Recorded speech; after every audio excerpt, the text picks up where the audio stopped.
ava vakomana amene confidence dzavo vari kudziwana kupi. Pane nhau panapa zvamunoziva muri Zimbabwe zvinonzi aiwa kana any institution ingava kambani kana political party kana vanhu vaida kuita their protest kunyangwe their meetings and gatherings vanenge vafanira kuva nepolice clearance. Panapa pazouya nenhau iri very concerning yavataura vachiti isusu tichazoita maprotest edu pasina kana police clearance sezvatikaita muna 2017.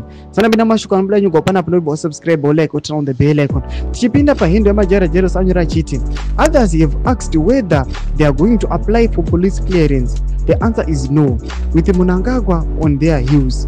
Police Zimbabwe will not be able to give us a clearance. We are going on the streets peacefully without police clearance, just like we did in November 2017. Pana pauri kuti obviously tikaenda kumapurisa hapana patingaenda kumapurisa toziva kuti aiwa vakabatwa ne the regime titi toda clearance yekuti tinyadzise mutungamiri wavo. Azviiti, police clearance iyo havamboiwana.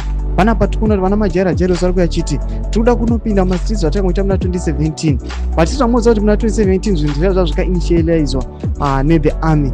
Panapa pari very tense amene kuti zvichava possible kana viable here tichiona nethe situation oda kuti tinoziva kuti aiwa government avo yakabata kwese amene zvari kutaura vachiti they are going kupinda mumastreets vasina police clearance kuti zvinonopera mushe here. Iwishe munhu wese kuda kuprotesta but mutudze mafunguro enyu kuti muri kudii pamusoro pechitiko ichi. Nyange me section medu musakano subscribe like